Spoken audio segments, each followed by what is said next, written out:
Hello दोस्तों, आज हम क्लास 12 के बायोलॉजी का लास्ट चैप्टर का वेरी इम्पोर्टेंट क्वेश्चन करने वाले हैं, जिसके एग्ज़ाम में आने की पूरी संभावना है। बायोलॉजी में जो क्वेश्चन पूछे जाते हैं उसमें से 10 क्वेश्चन आपको 2 मार्क्स के बनाने के लिए होते हैं और बाकी जो है वो जैसे 4-5 ऐसे करके आते हैं। तो आज हम ऐसे क्वेश्चन करने वाले हैं जिसके एग्ज़ाम में आने की पूरी संभावना है और इससे आपका बहुत सारा ऑब्जेक्टिव भी सॉल्व हो जाएगा। यह है कि name many 3 gases contributing to greenhouse effect. आपको ऐसे 3 गैसेस का नाम बताना है जो कि ग्रीन हाउस इफ़ेक्ट में योगदान देते हैं। या फिर आपसे ये पूछा जा सकता है कि ग्रीन हाउस गैसेस कौन कौन सी है। तो पहला हो जाता है कार्बन डाइऑक्साइड यानी CO2, मीथेन, यहाँ पे E भी होगा, METHANE। मीथेन का सिंबल होता है CH4 यानी एक कार्बन का आइटम और 4 हाइड्रोजन का आइटम इसमें रहता है। फिर है क्लोरोफ्लोरोकार्बन यानी CFC और फिर है नाइट्रस ऑक्साइड। आपको इन चारों का नाम याद रखना है। फिर है कि which type of UV radiation, UV यानी कि ultraviolet radiation can be lethal to organism. Lethal का मतलब होता है जानलेवा। अल्ट्रा वायलेट रेडिएशन के भी बहुत प्रकार के टाइप हैं। कौन सा टाइप किसी भी ऑर्गेनिजम्स के लिए यानी जिसमें जीव है, जिसमें लाइफ है, उसके लिए हानिकारक है, तो वो है ultraviolet radiation, UV radiation, UVB radiation. BOD of 2 sample of water A and B। आपके पास पानी के 2 सैंपल लिए गए हैं। मान लीजिए एक में 120 mg पर लीटर है पानी और दूसरे में 400 mg पर लीटर है, यानी BOD इसमें है।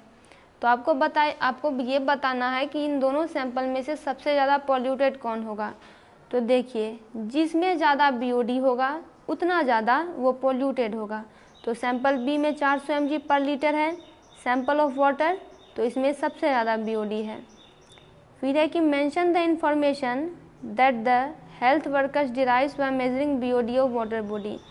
आपको पता होगा कि वाटर कोई भी रहता है तो उसके BOD की जांच की जाती है। BOD का मतलब होता है बायोकेमिकल ऑक्सीजन डिमांड। आपको बताना है कि BOD क्या होती है। तो वाटर बॉडी में कितना ऑर्गेनिक मैटर प्रेजेंट है वही नापने के लिए हम BOD का इस्तेमाल करते हैं, क्योंकि जितना ज़्यादा ऑर्गेनिक मैटर प्रेजेंट होगा, जो बैक्टीरिया उसमें प्रेजेंट होंगे, माइक्रोब्स, वो उसे तोड़ने का प्रयास करते हैं, जिससे कि उसमें जो ऑक्सीजन रहता है डिज़ोल्व, उसकी क्षमता धीरे धीरे घटने लगती है। तो जितना ज़्यादा BOD होगा उतना ज़्यादा वाटर बॉडी में पॉल्यूशन होगा, उतना ज़्यादा उसमें ऑर्गेनिक मैटर रहेगा। What is the use of unleaded petrol recommended for motor vehicle equipped with catalytic converter? आपको कहा जाता है कि जब आप बाइक चलाते हैं और उसमें, चूँकि अब तो सारे बाइक्स में आते हैं, उसमें कैटलिटिक कन्वर्टर रहते हैं, और ये कहा जाता है कि आप इसमें ऐसा पेट्रोल डलवाइए जिसमें कि लीड ना हो, LEAD। अनलीडेड पेट्रोल यूज करना होता है। ऐसा क्यों होता है? तो देखिए, अब जो बाइक आते हैं उसमें कैटलिटिक कन्वर्टर लगे होते हैं। जब आप उसमें लीड डालते हैं तब तो ये कैटलिटिक कन्वर्टर ठीक से काम करते हैं, लेकिन अगर आप उसमें अनलीडेड जो बाइक आती है उसमें हमें अनलीडेड पेट्रोल डलवाना पड़ता है जिसमें कि लीड नहीं होते हैं, क्योंकि अगर लीड वाले पेट्रोल को हम यूज़ करेंगे तो ये कैटलिटिक कन्वर्टर को ख़राब कर देते हैं और कैटलिटिक कन्वर्टर काफ़ी महंगे आते हैं। कैटलिटिक कन्वर्टर करते क्या है, जो कि हाइड्रोकार्बन जो कि पूरी तरह से नहीं जलते हैं, पूरी तरह से ये कंबशन नहीं हो पाते हैं, तो उनको ये कार्बन डाइऑक्साइड में बदल देते हैं, कार्बन डाइऑक्साइड में, वाटर में, ऐसे करके चेंज कर देते हैं। तो पॉल्यूशन बहुत ही कम होती है। लेकिन अगर हम लीडेड वाला पेट्रोल डलवाएंगे तो कैटलिटिक कन्वर्टर तुरंत ख़राब हो जाएंगे। फिर है state the cause wise the use of, ये दोनों एक ही क्वेश्चन है। फिर है state the cause of accelerated eutrophication. Accelerated eutrophication का कारण क्या है?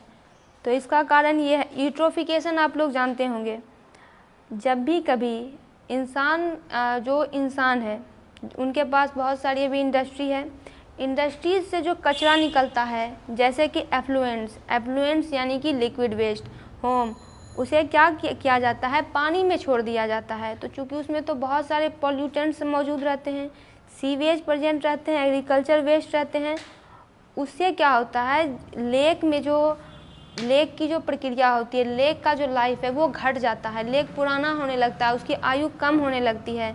तो ये कारण एक्सेलरेटेड यूट्रोफिकेशन का है।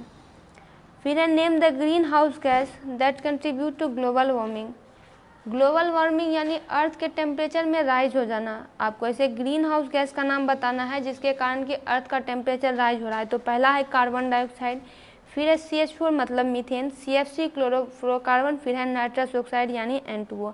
अगर आप नाम नहीं लिखते हैं, बस सिंबल ही लिख देते हैं, तब भी आपको फुल मार्क्स मिल जाएंगे। फिर है कि list two advantage of use of unleaded petrol in automobile as fuel.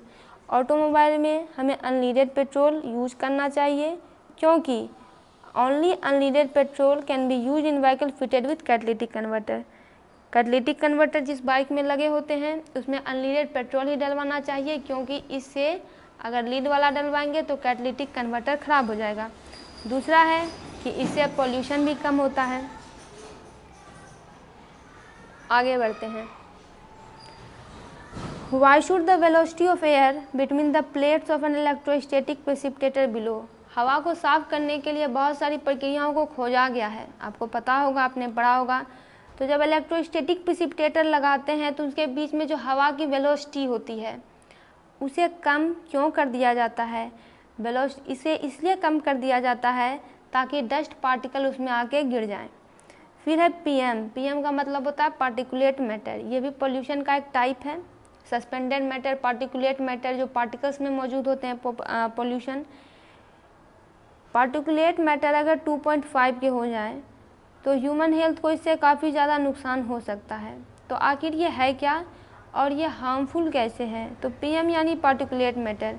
अगर 2.5 लिखा है तो इसका मतलब है कि ये पार्टिकुलेट मीटर या तो 2.5 माइक्रोमीटर का है या उससे कम डायमीटर में है।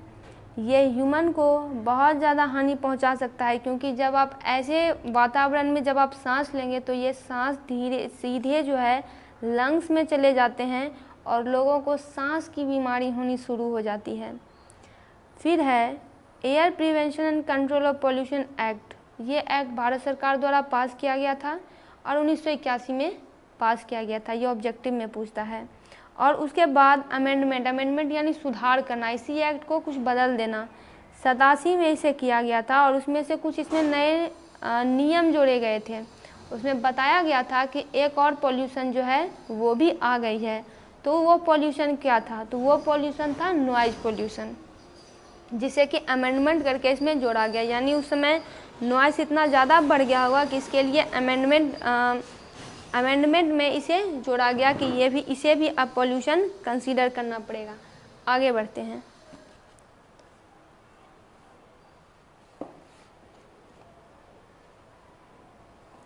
आगे है what is the noise level that can cause permanent impairment of hearing of human being.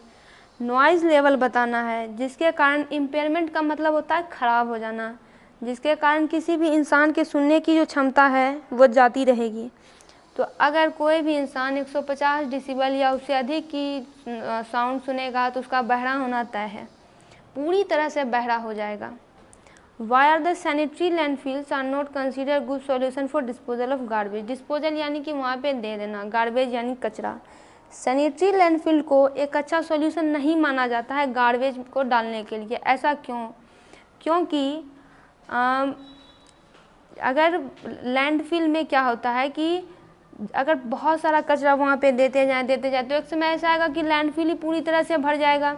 और दूसरा है कि जब आप किसी भी जगह पे इतना कचरा डाल रहे हैं तो उसमें बहुत सारा केमिकल्स है, वो तो धरती के नीचे सीप करके चला जाएगा, जिससे कि अंडरग्राउंड में जो वाटर के रिसोर्स है वो ख़राब होने शुरू हो जाएंगे। तो पानी भी फिर पीने लायक नहीं बचेगा। पहले पॉल्यूशन बाहर था, अब पॉल्यूशन जब लोग पिएंगे तब आएगा।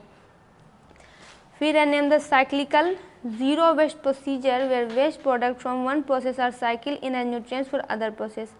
आपको एक ऐसा वेस्ट प्रोसीजर बनाना है जहाँ पे कि एक वेस्ट प्रोडक्ट एक प्रोसेस से साइकिल होते हैं और उसमें अगले प्रोसेस में जो न्यूट्रिएंट्स बन के निकलते हैं, तो ये प्रोसेस कहलाती है इंटीग्रेटेड ऑर्गेनिक फार्मिंग। फिर है कि न्यूक्लियर रेडिएशन एक प्रॉब्लम है both at high doses as well as low doses. How? आपने फिजिक्स में पढ़ा होगा, ये जो न्यूक्लियर रेडिएशन जो निकलते हैं जिस मटेरियल से, हाई में निकले या लो में निकले, हानि दोनों में होती है। कैसे होती है? जब हाई डोजेस पे न्यूक्लियर रेडिएशन निकलेगी तो ये तो हानिकारक, जानलेवा है, सीधे जानलेवा है, लीथल है। और अगर लो डोजेस पे निकलेगी तो लोगों को कैंसर हो जाएगा, तो कैंसर में भी तो लोग मरेंगे ही, यानी दोनों केस में मरना तय है। फिर है कि how should the nuclear waste be stored, तो आखिर ये जो न्यूक्लियर का कचरा निकलता है उसे स्टोर कैसे कर सकते हैं? तो जो न्यूक्लियर वेस्ट होते हैं उन्हें पहले सूटेबल प्री ट्रीटमेंट करना चाहिए, उसके बाद उसे किसी कंटेनर में शील्ड यानी बंद करके रख देना चाहिए, फिर उसे रॉक में, चट्टानों में बरीड दबा देना चाहिए। कहाँ? तो अर्थ के सर्फेस से 500 मीटर डीप। तो ये एक तरीका हो सकता है न्यूक्लियर वेस्ट से बचने के लिए। फिर है कि 2 गैसेस का नाम बताइए जो कि ग्रीन हाउस इफेक्ट के लिए जिम्मेदार है, तो वो हो जाएगा एक कार्बन डाइऑक्साइड, दूसरा हो जाएगा methane. What is the unit of measuring thickness of ozone, ozone ultraviolet ray से बचाता है, तो अब ओजोन की थिकनेस कितनी है उसे नापने के लिए हम डॉप्सन यूनिट का यूज़ करते हैं। फिर है कि मॉन्ट्रियल प्रोटोकॉल साइन क्यों किया गया था? जब बहुत ज़्यादा ओजोन का यूज बढ़ गया था, इमिशन ऑफ ओजोन बढ़ गया, तो अंटार्कटिका में देखा गया कि होल हो गया है ओजोन में, तो ऐसे तो प्रॉब्लम आ सकती है मानव सभ्यता के लिए। तो क्या किया गया? सारे लोगों ने मिलकर मॉन्ट्रियल प्रोटोकॉल साइन किया। उसमें ये साइन करके कहा गया कि ओजोन डिप्लीटिंग सब्सटेंस जो जितने रिलीज हो रहे हैं, जो कि रेफ्रिजरेटर में भी पाए जाते हैं, उनका इमिशन यानी वो कम से कम हम लोग यूज़ करेंगे, कम से कम, ताकि ये प्रोड्यूस हो। Jhum cultivation has been in practice from earlier day, यानी बहुत पुराने समय से, आपने हिस्ट्री में पढ़ा होगा, झूम की खेती की जा रही है। लेकिन इन दिनों ये काफ़ी प्रॉब्लमेटिक हो गई है, काफ़ी समस्या इससे लोगों को आ रही है। क्योंकि this day enough time gap is not been given for natural process, क्योंकि अभी ऐसा समय आ गया है जहाँ लोगों में लालच काफ़ी बढ़ गई है, तो लोग जो है ज़्यादा टाइम गैप किसी चीज़ में देते नहीं है। मान लीजिए कहीं खेती हुई तो उसके बाद गैप देना पड़ता है ताकि सॉइल जो है फिर से नरिश्ड हो जाए नेचुरल प्रोसेस के द्वारा, लेकिन इन दिनों लोगों के पास तो इतना टाइम है नहीं, इसीलिए झूम कल्टीवेशन लोगों के लिए अब आफत बन गई है। एक farmer in Sonipat has been promoting organic farming and has founded Haryana name him. एक फार्मर है सोनीपत के, जिन्होंने ऑर्गेनिक फार्मिंग को बहुत ही बढ़ावा दिया और उन्होंने हरियाणा किसान वेलफेयर क्लब की स्थापना की। तो उन इंसान का नाम क्या था? उन इंसान का नाम था रमेश चंद्र डागर। ये क्वेश्चन एग्जाम में पूछा जा सकता है 1 मार्क्स में। फिर है कि गुड ओजोन क्या होता है और ये कहाँ प्रेजेंट होता है? अगर ओजोन की भी बात करें तो एक होता है गुड ओजोन, एक होता है बैड ओजोन। आउटर एटमॉस्फेयर में जो ओजोन लेयर मौजूद है वही हमें अल्ट्रा वायलेट रे से बचाता है और ये स्ट्रेटोस्फेयर में प्रेजेंट है। सिंपल शब्दों में कहें तो द ओजोन जो कि स्ट्रेटोस्फेयर में प्रेजेंट है वही गुड ओजोन होता है। Radiation causes ageing of skin, यानी समय से पहले स्किन जो है बूढ़ा होने लगता है, चमड़ी पुरानी होने लगती है, कमज़ोर होने लगती है। रेडिएशन, स्किन कैंसर हो जाती है, कॉर्निया में इन्फ्लामेशन यानी कॉर्निया में सूजन फूल जाता है जिसे कि स्नो ब्लाइंडनेस कहते हैं। ये डीएनए में भी चेंज कर देता है। इस रेडिएशन का नाम है ultraviolet B radiation, UV radiation.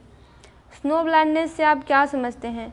तो जब कॉर्निया में सूजन हो जाती है, कॉर्निया में सूजन तब हो जाती है जब अल्ट्रा वायलेट रेडिएशन की मात्रा बढ़ जाती है, यही कंडीशन स्नो ब्लाइंडनेस कहलाती है। आगे है where are the 2 main problems related to the soil have come in the wake of the green revolution. जब ग्रीन रेवोल्यूशन हुआ था तो काफ़ी फ़ायदा हुआ था, लेकिन इतनी जल्दी फ़ायदा होता है तो नुकसान भी इसके बहुत ज़्यादा हो जाते हैं।